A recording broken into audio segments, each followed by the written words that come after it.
I'm going to tell you, I'm going to go totally cliche, stereotypical. This is communism. Check out the story from CNBC. All eyes are on this inflation number, which could have the biggest gain in nearly a decade. They say the consumer price index for April will be reported on Wednesday at 8:30 a.m. and is expected to be the hottest in nearly 10 years. Economists have said the jump in inflation looks larger because of the base effects of last year when prices were weak due to the pandemic shutdowns. The specter of inflation has been spooking investors, so any surprise the upside could stress the market. This inflation thing. What is Joe Biden doing? They're mass printing money, mass spending bill. Their policies, these are Biden policies that have caused people to not want to work anymore. It's Democrats and Republicans together who have mass printed money. I was in favor. I said, look, when the 15 days to slow the spread, good faith effort, everyone kind of agreed. We got this crisis. And they turned it into a year and a half, a year and 3 months. And so the economy was just in flames and they kept printing money like crazy. What's happening now is if, let's say Ian slept on a couch for a week and did no work. And then I worked 40 hours that week and made $500. Ian has no money. I have $500. The government comes in and starts mass printing money, giving this, very heavy unemployment. Ian, as somebody who's laying around, hasn't produced any value for the system. I, as someone who worked 40 hours a week, has. But now Ian has buying power out of nowhere, which dilutes my buying power. So it's effectively communism. And I'm not saying like literally it's communism, but you have this very authoritarian government. You have them pushing absurd policies that are like shutting down pipelines, causing economic damage, and then the mass printing of money, and then this unemployment scheme. And it's just basically stripping away the buying power from working Americans and giving it to people who aren't producing and aren't working. Yeah. That's what we were warned about. You look at it like a ratio, because if I had 0 and you had 500, and then they gave everybody $500, so even this is a good argument for UBI not being functional. You'd have 1,000, I'd have 500. I now have 50% of your purchasing power. Before I had 0%. Right. That's a huge increase. And so that means, think about it this way: if I made 40 widgets and you made 0, and then I get $500 and you get $500, so I have 1,000 total. They just gave you the ability to take 20 of my widgets away, even though I made them and you made nothing. That's what's happening right now with all of this spending. You add all of this, you look at what's going on, and it seems like, not to be too conspiratorial or anything like that, no. But maybe these conservatives who are like, Hannity or Rush banging on the table saying they hate America, they're communists, they weren't completely wrong. Just do you think the authoritarians and the communists are going to come out and be like, we want to redistribute wealth from working class people to poor people so we can, normalize. We want to take away your ability to drive. We don't want you to have the independence to spend your own money. We want to tax the poor. They're not going to come out and say that. I mean, Bloomberg did come out and say tax the poor. Yeah. But they're not going to come out and say that. They don't know what's good for them. They're going to come out and go, gee, we got to give everybody unemployment. It's so sad that the economy was shut down. And then it's only the blue states that are still shutting down. Here's what gets really crazy. This is what I think is going to be freaking people out. You see all these signs from these fast food restaurants where they're like, we quit, we won't work here anymore. Mm-hmm. You saw those? We talked about them the other day. There's a Dollar General where it says, we refuse to work for these wages. In these red states, a bunch of the Republican governors announced they will not be taking any money from Biden. This $300 unemployment, they ain't going to take it because people don't want to work because you get $16 an hour unemployment. So imagine you live in Mississippi, where I think it's one of the states where they're doing this, and your unemployment's getting cut off. You're like, okay, I better go get a job. So you go down to the local McDonald's or whatever, and you apply for a job, and they're like $13 an hour, and you're like, better than nothing. Then some dude shows up, and he's got like a pink sweater tied over his shoulders and like a green pastel shirt, and he's got aviators on and his hair slicked back. And he walks in and he goes, I'll take the number 10. You know what? Give me 2 number 10s and let me like 2 apple pies and 2 McFlurries. You know what? Screw it. And he dishes out a bunch of cash. And this guy who's working in Mississippi, who's not getting the unemployment, sees this guy who comes from a blue state, that is. The guy in the blue state did no work. He's, in the analogy I gave, the guy who did nothing and now has been given the buying power of the guy who's doing work. The people in red states are going to be like, nah, you come in here with that money that was printed that strips our buying power away and then buy from us while we work. That means these red states where people are working are going to be, in effect, producing free of charge for the blue states, especially when it comes to goods that are transported across state lines. So imagine you work in Mississippi and you're making I don't know what they make. What do they make in Mississippi? What kind of fruit? How about Georgia? They do peaches, right? Peaches. Yeah. Peaches in Georgia. So I don't know if Georgia's one of these states, but let's say they're like, okay, no unemployment for you. You got to get a job. Somebody goes, I'm going to go grow peaches. Then the peaches get shipped up to New York, where the people are not working and they're getting free money from the federal government, while you work on a farm to make those peaches for $13 an hour. They're getting $16 an hour doing nothing and getting the fruits of your labor, literally. So you mentioned, sorry, let me jump in here because I love the 10th Amendment. And this is something that you mentioned before, and I don't think any of our guests have ever really mentioned the 10th Amendment. The 10th Amendment is so important for allowing the states to do what the federal government is not specifically supposed to do. So I wonder, this looks like a good application of the 10th Amendment, but to me it also looks like it could be starting the roots of a civil war. What do you think? It's a great point. And yes, I agree with you. I think the way out of our current problems of an all-powerful DC is federalism, meaning those powers that are not specifically in the Constitution enumerated for the federal government belong to the states. But that is kind of how you begin a bit of secession movements, and there's a lot of that in America. But there has to be some pushback, and I don't think it should come from the people. I think it should be coming from the governors. Yes. So, like you said, the governors are not going to take cash. Governors should, you mentioned your example, which I thought was really good and really illustrative of what's going on. I think there's another factor, if I could add it on, is you want to get a job, you go to the McDonald's, but the vast majority of Americans work in small businesses. And with 150,000 illegals crossing the border every day, I don't need to pay $13 an hour. I can charge this guy $6. And that's what's going to happen. So now I can't even get a job for $13 an hour because the market is flooded by cheap labor. So imagine the crisis you just said, but the labor is the other, and our labor is not constant. Our labor pool is growing tremendously with no consequence. So why are you going to work for $13 an hour why am I going to hire you for $13 when Joe Biden says it's totally cool to hire that guy for half? Well, we saw that when That's dignity, under Donald Trump. There was a raid on a bunch of chicken processing plants. And I think, what is it, like 600 to 800 illegal immigrants were arrested and deported. And then local news went down. They had hiring fairs, and they saw a bunch of people, a diverse group of people showing up. And they were like, why are these people coming for a job? And they asked one guy, and they were like, why would you want to work for these low wages? And he goes, pays $14 an hour. It's more than I was getting at the gas station. So these companies exploit porous borders. Absolutely. And it's always been that way. That's why Bernie Sanders in 2015 said, it is a Koch brothers proposal to have open borders. Now the left is all for it because they support industrialists, I guess. Yeah. That's the Democratic Party. No, the Republicans are trash. Oh, absolutely. There's like a handful of good ones, I guess. Yeah. But they're not doing anything either. I feel like I remember when Dylan Radigan did that epic rant. I don't know if you remember it from back in like 2013, where he said the Democrats, the Republicans are burning the system down while Democrats are kicking the can down the road for future generations. And I'm like, kind of feels like it's inverted at this point. Republicans are just sitting there twiddling their thumbs, just kicking the can down the road, ignoring the problems, while the Democrats are actively burning the system down. And I think it's because they want to they feel the system is crumbling, so they want to extract as much as they can for themselves individually before it all comes tumbling down. There was a statistic I saw from the 2020 tax returns that blew my mind, and I believe it was 62% of those who filed having made more than $500,000, 62% were registered as Democrats. Oh, yeah. I mean, so in the course of my lifetime, you're right, it has flip-flopped. They are the party of the rich. They are the party of the big banks. They are the party of open borders. And the Republicans, and now they're the party of censorship, where it was when I was a kid, right. It was that shouldn't be on TV, and where are our morals? And the answer was, if you don't like it, turn the channel. Now the right is the one saying, well, if you don't like it, turn the channel. And the left is saying, that shouldn't be allowed on TV. You can't. Well, I think it was Trump. It's amazing. I think the culture war was looming, and I think Donald Trump and Bernie Sanders were insurgents trying to break into the parties. Bernie's much too weak. And so the Democrats grabbed him by the throat and said, shut up or else. And he said, okay, I'm so sorry. And Donald Trump was like, no. And he like kicking tables over, and he's like flipping tables and, slamming glasses on the ground. Trump's the kind of guy.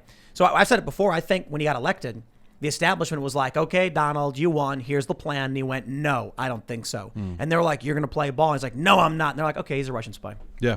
There you go. Oh, I agree with you. And Bernie, as you mentioned earlier, you were talking about how, going back quickly to the climate change issue, how there is such hypocrisy of the people who push these causes and the opulent life they live.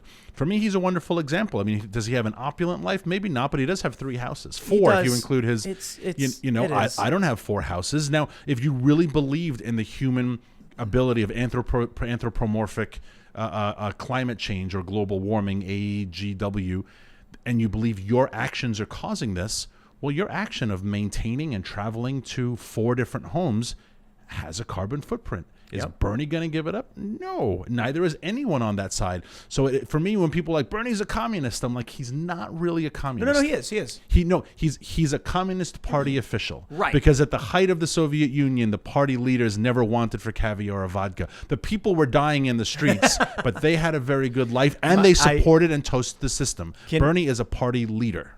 I really think that one of the greatest moments in the history of government, economics, or just humanity in general, was when Maduro was giving a speech to his starving people in Venezuela, and he pulls an empanada out of a drawer, and he takes a big bite, because not only was it like insult to injury that people are starving and you're eating in front of them, but why did he have an empanada in his desk drawer in his office? In the room, it's like that. No. Like, hold on. Maybe I understand you having some cookies or crackers, like, in it somewhere else, but it's his work desk where he's giving his speech from, and he is looking at the camera, he leans in and he pulls an empanada out of a drawer.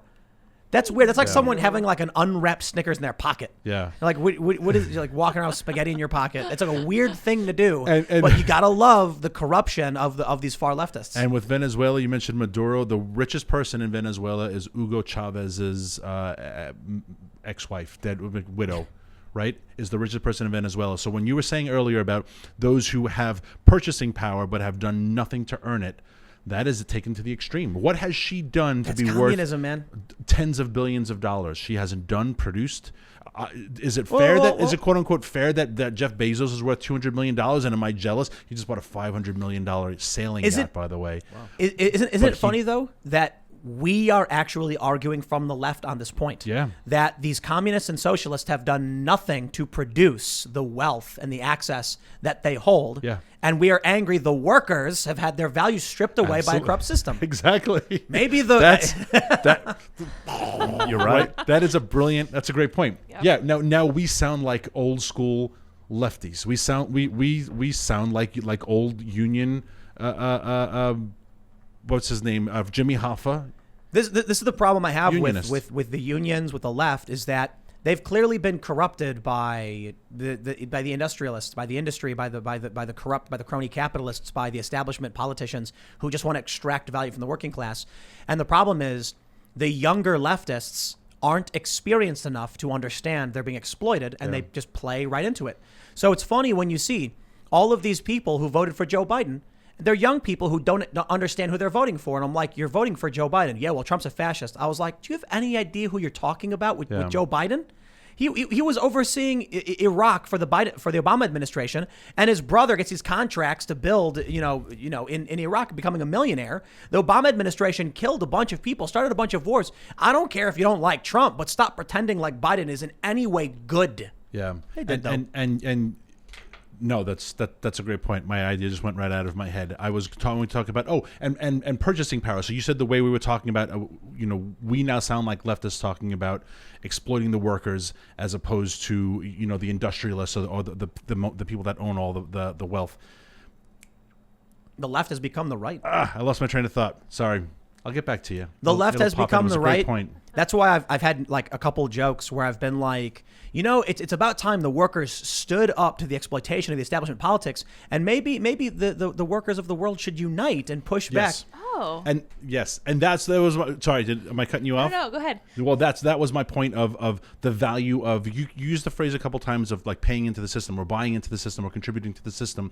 And that was a little bit of what I found fascinating with the early Occupy Wall Street movement. And I remember one of the leaders of it, and I'm not making fun of the guy, but he was talking about his huge student loan debt because he had gotten advanced degrees in puppetry and he couldn't pay off his student loans.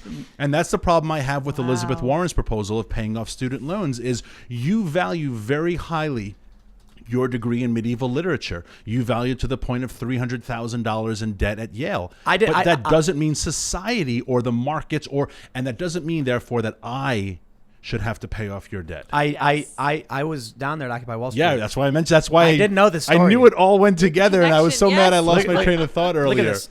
Underemployed puppeteer joins There you Occupy go. Wall Street. Yeah. And they say a few years ago, he graduated from the NYC Teaching Fellows Program, working Best one. full-time drama teacher, public teacher. He Best got puppetry school in the country. $35,000 in student loans, and now he's like, give me money. I saw a meme where someone was like, these bourgeois leftists are like, you should pay off our student loan debt because just because you were able to pay your debt doesn't mean we should suffer. And I was just like, I think asking the working class to pay the debts of the wealthiest, the highest salary earners in the country is like pretty far right. And people are like, oh, like, what do you call it? I guess not far right's not the right answer, but what do you call it when the ultra wealthy, I shouldn't say ultra wealthy because that's like the 0.1%. What do you call it when the rich people, the highest salary earners in the country, demand of the working class and the poor to pay their debts for them? Yeah. Slavery. I guess communists do that, right? Yeah. It's like old Roman slavery. Yeah. You have your citizens Feudalism. and then everyone else. The perioikoi or whatever, the Greeks. I mean, it was just, you had like citizens and then you had everyone else in society, and they would basically work for the citizens. Yeah, and the Greek philosopher king system gave us really the foundation of Western thought, right? But they did have a whole boatload of slaves to make that system, to keep that system afloat. And so I've always had a little thing against academia. There's a great quote by Fulton Sheen, a famous Catholic priest up for sainthood, and he has this funny quote. He says that intelligentsia is when you educate someone beyond his intelligence. Yes. And I think that's a great Yes, quote, right? I love it. So I've always had a problem a little bit with the intelligentsia. Again, go get your PhD in medieval poetry. That's fascinating. But it doesn't really contribute to society in anything other than the intellectual way. And if someone is not sustaining your livelihood as a medieval poetry professor, then it is communism. It is a form of slavery, really, or totalitarianism, to then come to the working class and say, and therefore now you must And that's what pay they the do. debt. And that is what is happening. So it's really funny that in this sense, the Trump supporters were far left. They wanted the union jobs back. They wanted the jobs brought back to the country. They wanted manufacturing jobs. They wanted to work. They were tired of being exploited by the ultra elites, the people who are rigging the system. And the leftists are the college graduates who want the poor people to pay their bills and want the establishment to go bomb other countries. Not all the leftists. A lot of leftists don't like any of that stuff, but they're willing to support it. Yeah.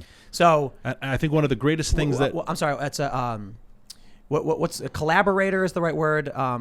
Co-conspirators. That's what they would say. Yeah. So these leftists, these DSA types who voted for Biden are co-conspirators in their own terminology.